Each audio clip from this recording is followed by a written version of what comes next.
வாக்காளர்களை இழந்திருக்கிறது பாஜக கட்சி. மோடியினுடைய, யோகியினுடைய, அமித்ஷாவுடைய கனவில் மண்ணள்ளி போட்டிருக்கிறார்கள் இந்திய மக்கள். ஒரு இந்து பெண்ணை மீட்டெடுப்பது என்பது 100 பசுக்களை காப்பாற்றுவதற்கு சமம் என்று ஒரு சங்கி பேசியது உங்களுக்கு ஞாபகம் இருக்கிறதா? 2017 முதல் 2019 வரை உத்தரப்பிரதேசத்தில் நடத்தப்பட்ட என்கவுண்டர்களுடைய எண்ணிக்கை எவ்வளவு தெரியுமா? 140. அதில் பெரும்பாலானவர்கள் எந்த சமூகத்தை சார்ந்தவர்கள் தெரியுமா? 35 பாஜக எம்எல்ஏக்கள் 5000 வாக்காளர்களை கூட பாஜக கட்சியில் கொண்டு சேர்க்க முடியாமல் திரும்பி இருக்கக்கூடிய செய்தி யோகியை அதிர்ச்சியுற செய்திருக்கிறது. திருமணமான ஆண்களுக்கு திருப்பு முனையை ஏற்படுத்தும் ஹலாலான இயற்கை வியாகரா. வயதான பலகினமா, சுகர் பலகினமா, இனி கவலை வேண்டாம், உடனே ஆர்டர் செய்யுங்கள். வணக்கம். கேரளாவில் இருக்கக்கூடிய பாஜக தலைமைக்கு மோடியும் அமித்ஷாவும் RSSம் ஒரு கட்டளை இடுகிறார்கள். கட்டளை என்ன அப்படின்னா, 50 லட்சம் வாக்காளர்களை பாஜகவில் இணைப்பது. 3 மாசத்துக்குள்ள இது நீங்க பண்ணிடணும், இல்லாட்டா நடக்கிறதே வேற. இதுதான் மோடியினுடைய கட்டளை. கேரளாவினுடைய பாஜக தலைவர்களும் ஒவ்வொரு வீடு வீடாக ஏறி இறங்கி இருக்கிறார்கள். கடைசியில் 3 மாதத்திற்கு பிறகு எத்தனை நபர்களை சேர்க்க முடிந்திருக்கிறது தெரியுமா? 8 லட்சம் பேரை மட்டும்தான் சேர்க்க முடிந்திருக்கிறது. விரக்தியினுடைய உச்சியில் மோடியும் அமித்ஷாவும் இருக்கிறார்கள். போதுமடா சாமி, உங்க வேலையை நிப்பாட்டுங்க அப்படின்னு சொல்லிட்டாங்க. இவர்கள் எதற்காக 50 லட்சம் அப்படிங்கிற டார்கெட் வச்சாங்கன்னா நீங்க நல்லா மனசுல வச்சுங்க. கடந்த பாராளுமன்ற தேர்தலில் 2% வாக்கு வீதத்தை அதிகரித்திருந்தது பாஜக கேரளாவில்.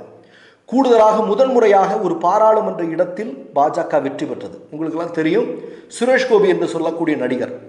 இவர் எப்படி வெற்றி பெற்றார்ங்கிறது இன்றைக்கு வெளிவந்தது. எப்படின்னா, RSSம் சுரேஷ் கோபியும் சேர்ந்து திருச்சூர் என்று சொல்லக்கூடிய ஒரு மிக முக்கியமான இடம், கேரளாவில் இருக்கக்கூடிய ஒரு மாநிலம், அந்த மாநிலத்தில் நடக்கக்கூடிய திருச்சூர் பூரம் என்று சொல்வது உலகின் மிக முக்கியமான கொண்டாட்டங்களில் ஒன்று. அந்த நிகழ்வில் சுரேஷ் கோபியும் RSSம் சேர்ந்து அந்த பூரத்தை ஒரு கலவரமாக மாற்றி இருக்கிறார்கள். ஒரு கலவர விஷயமாக மாற்றி அதன் மூலம் வாக்குகளை அறுவடை செய்து ஒரு இடத்துல வெற்றி பெற்றிருக்கிறாங்க. இப்போ மோடி அமித்ஷா வேணா நம்ம திட்டங்கள் எல்லாம் கேரளாவில் மிகப்பெரிய வெற்றி அடைகிறதே, அப்படி என்றால் 50 லட்சம் வாக்காளர்களை சேர்த்துக்கொள் என்று சொல்லியிருக்கிறார்கள். ஆனால் மக்கள் அதை நம்ப தயாராக இல்லை. மக்கள் பாஜகவில் இணைய மறுத்திருக்கிறார்கள் என்பதுதான் கேரளாவுடைய செய்தி. கேரளாவில் இது நடக்கும் அப்படிங்கிறது உங்களுக்கு எல்லாருக்குமே தெரியும். ஆனால் கேரளாவில் நடந்ததை விட்டு விடுங்கள். உத்தரப்பிரதேசத்திலிருந்து வந்திருக்கக்கூடிய தகவல் தான் மேலும் RSSஐ மிகப்பெரிய அளவில் அதிர்ச்சிக்குள்ளாக்கி இருக்கிறது. அயோத்தியில் பாபர் மசூதியை இடித்து ராமர் கோயிலை கட்டி கொடுத்தார்கள். இதை வைத்து ஒரு 100 வருடம் உத்தரப்பிரதேசத்தில் ஆட்சியில் இருக்கலாம் என்று நம்பிக்கொண்டிருந்தவர்களுடைய கனவில் மண்ணள்ளி போட்டார்கள் உத்தரப்பிரதேச மக்கள். இப்போது என்ன நிகழ்ந்திருக்கிறது என்றால், 1 கோடி பாஜகவை சார்ந்த, பாஜக ஆதரவு நிலைப்பாட்டில் இருந்த வாக்காளர்கள் அந்த கட்சியை விட்டு விலகி இருக்கிறார்கள். உத்தரப்பிரதேசத்தில் இருக்கக்கூடிய முதலமைச்சராக இருக்கக்கூடிய யோகி ஆதித்யநாத் என்ன சொல்லியிருக்கார் அப்படின்னா, இந்தியாவில் இருக்கக்கூடிய எல்லா மாநிலத்திலையுமே பாஜகவுக்கு வாக்காளர்களை சேர்ப்பதற்காக மிஸ்டுகால் கட்சி தானே அது, அதற்கான வேலைகள் போயிட்டு இருக்கு அப்படிங்கிறது உங்களுக்கு தெரியும். உத்தரப்பிரதேசத்திலையும் யோகி ஆதித்யநாத் அங்கே இருக்கக்கூடிய எம்எல்ஏக்கள், எம்பிக்களை எல்லாம் அழைத்து ஒவ்வொருத்தருக்கும் இவ்வளவு ஆட்களை நீங்கள் சேர்த்துருக்கணும், இது உங்கள் டார்கெட், இல்லைன்னா நடக்கிறதே வேற அப்படின்னு யோகி ஆதித்யநாத் சொல்லியிருக்காரு. என்ன நடந்திருக்கு தெரியுமா? 35 எம்எல்ஏக்கள் 3 மாதங்களாக ஒவ்வொரு மக்களை சந்தித்த பிறகும் கூட 5000 பேரை கூட சேர்க்க முடியவில்லை. அதே மாதிரி நீங்க பார்த்தீங்க அப்படின்னா 24 எம்எல்ஏக்கள் 500 உறுப்பினர்களை கூட பாஜகவில் கொண்டு சேர்க்க முடியல. போய் கேட்கிறாங்க, எங்க கட்சியில சேருங்க அப்படின்னு. உத்தரப்பிரதேச மக்கள் சொல்கிறார்கள், நடக்கவே நடக்காது. நீ கடந்த 8 வருடங்களாக உத்தரப்பிரதேசத்தில் என்ன செய்து கொண்டிருக்கிறாய் என்பதற்கு இது ஒரு சான்று. 1 இல்ல 2 இல்லைங்க, நான் ஆரம்பத்தில் சொன்னேன் இல்லையா, 1 கோடிக்கும் அதிகமான வாக்காளர் பெருமக்கள், பாஜக ஆதரவு நிலைப்பாட்டில் இருந்தவர்கள் அந்த கட்சியை விட்டு வெளியேறி இருக்கிறார்கள் என்பதுதான் தகவல். ஏன் உத்தரப்பிரதேசத்தில் இவ்வளவு பெரிய ஒரு மகிழ்ச்சிகரமான செய்தி அங்கே இருக்கக்கூடிய மக்கள் நமக்கு தெரியப்படுத்துகிறார்கள்? காரணம் இருக்கு. ஒரு சில தகவல்களை மட்டும் சொல்றேன். நான் ஏப்ரல் 2022 உத்தரப்பிரதேசத்தில் நடந்த ஒரு சம்பவம். பஜ்ரங் முனி என்று சொல்லக்கூடிய ஒரு நபர், இவன் என்ன சொல்றான் அப்படின்னா, இஸ்லாமிய பெண்களை பாலியல் வன்புணர்வுக்கு உட்படுத்த அறைக்கூவல் விடுவிக்கிறான். அதை ஒளிப்பதிவு செய்து பரப்பியவர்கள் யார் தெரியுமா? அங்க இருக்கக்கூடிய RSS சங்கபரிவார கும்பல். இவர் அங்க இருக்கக்கூடிய கமால் சாராங் சங்கத் என்று சொல்லக்கூடிய அமைப்பினுடைய தலைவர். காரில் இருந்தபடிதான் இவர் பேசிக் கொண்டிருக்கிறார். எப்படி பேசுகிறார்? அதாவது இஸ்லாமிய பெண்களை பாலியல் வன்முறைக்கு உட்படுத்துங்கள் என்று கொஞ்சம் கூட கூச்சம் இல்லாமல் பட்டப்பகல்ல சொல்றான். இதெல்லாம் நம்ம பார்த்தோம். அப்போ உத்தரப்பிரதேசம் எப்படி மாற்றப்பட்டிருக்கிறது உங்களுக்கெல்லாம் நல்லா தெரியும். உத்தரப்பிரதேசத்தில் இந்தியாவிலேயே அதிகமான இஸ்லாமிய மக்கள் இருக்கக்கூடிய இடம் இல்லையா? ஆனால் அங்கு ஒரு மிக முக்கியமான செய்தி ஒன்று வெளிவந்திருக்கிறது. இந்தியாவிலேயே அதிகமான முஸ்லீம்கள் சிறைக்குள் இருக்கக்கூடிய மாநிலம் எது தெரியுமா? உத்தரப்பிரதேசம் தான். ஏறத்தாழ 37% முஸ்லீம்கள் சிறையில் இருக்கிறார்கள், குற்றவாளிகளாக அல்லது பல்வேறு சந்தேகத்தினுடைய பல்வேறு, அதாவது குற்றம் ஜோடிக்கிறதானே. நீங்கள் முஸ்லீம் மக்களின் மீது உத்தரப்பிரதேசத்தில் எடுக்கப்பட்ட வழக்குகள் எல்லாமே எப்படிப்பட்டது அப்படிங்கிறது நமக்கு தெரியும். அப்படி எடுக்கப்பட்ட வழக்குகளில் 37% பேரை சிறைக்குள் அடைத்து வைத்திருக்கிறார் யோகி ஆதித்யநாத். எவ்வளவு பெரிய கொடுமை என்பதை பாருங்கள். நம்ம எல்லாம் உலகினுடைய மிகப்பெரிய கொடுமையான சிறைச்சாலைகளை பற்றியெல்லாம் பேசிக் கொண்டிருக்கிறோம். நம்முடைய இந்தியாவில் இருக்கக்கூடிய உத்தரப்பிரதேசத்தில் 37% முஸ்லீம்கள் சிறைக்குள் இருக்கிறார்கள். இது ஒன்று. இரண்டாவதாக மிக முக்கியமான செய்தி என்ன தெரியுமா?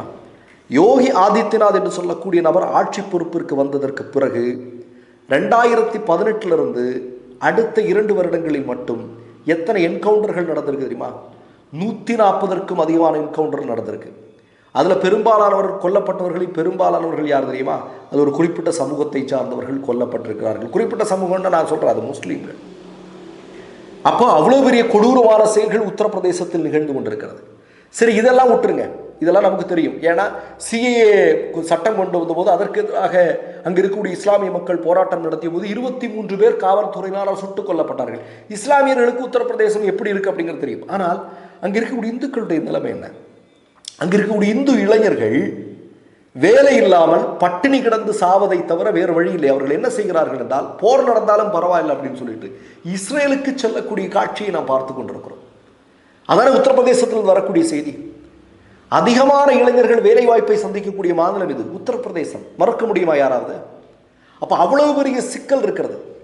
அதனால தான் நீங்கள் பார்த்தீங்க அப்படின்னா, அயோத்தி என்று சொல்லக்கூடிய ராமருக்கு கோயில் கட்டிய இடத்திலேயே பாஜக தோற்கடிக்கப்பட்டிருக்கிறது.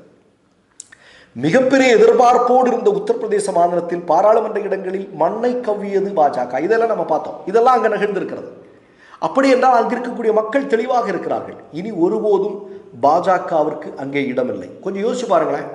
இத்தனை எம்எல்ஏக்கள், ஏறத்தாழ ஒரு 35 எம்எல்ஏக்கள், ஒரு 16 எம்பிக்கள் இந்த மாதிரி வாக்காளர்களை கூட்டிகிட்டு பாஜகவில் சேர்க்கறதுக்கான அந்த வேலையில் ஈடுபட்டிருந்தாங்க. ஆனால் என்ன நடந்திருக்கு? ஒரு 500 பேரை கூட ஒருத்தரால் சேர்க்க முடியல அப்படின்னா உத்தரப்பிரதேச பாஜகவுடைய நிலைமை எவ்வளவு மோசமா இருக்கு. கேரளாவை பற்றி நமக்கு தெரியும். கேரளா என்றைக்குமே பாஜகவிற்கு இடம் கொடுக்காது, தமிழ்நாடு மாதிரி. ஆனால் உத்தரப்பிரதேசம்ங்கிறது அவர்களுடைய பூமி, ஆர்எஸ்எஸ்னுடைய சோதனை கூடாரம். இன்றைக்கு உத்தரப்பிரதேசம், குஜராத், அசாம் இது 3ம் தான் பாஜகவினுடைய சோதனை கூடாரமாக செயல்பட்டு கொண்டிருக்கக்கூடிய அந்த மாநிலத்திலேயே இவ்வளவு பெரிய சிக்கல்களை பாஜக சந்தித்திருக்கிறது என்றால் பாஜக அழிவின் உச்சியில் இருக்கிறது என்பதை மறுப்பதற்கில்லை. மற்றொரு நிகழ்வில் சந்திப்போம். நன்றி, வணக்கம். மை நேம் இஸ் ரெட் சேனலை சப்ஸ்கிரைப் பண்ணிக்கோங்க. அதுக்கப்புறமா பக்கத்தில் இருக்கிற ஜாயின் பட்டனை கிளிக் பண்ணீங்கன்னா ஒரு நியூ பேஜ் ஒன்று ஓப்பன் ஆகும். அதுலயும் ஜாயின் பட்டனே கிளிக் பண்ணிக்கோங்க. அதுல பாத்தீங்கன்னா credit R debit card options இருக்கு.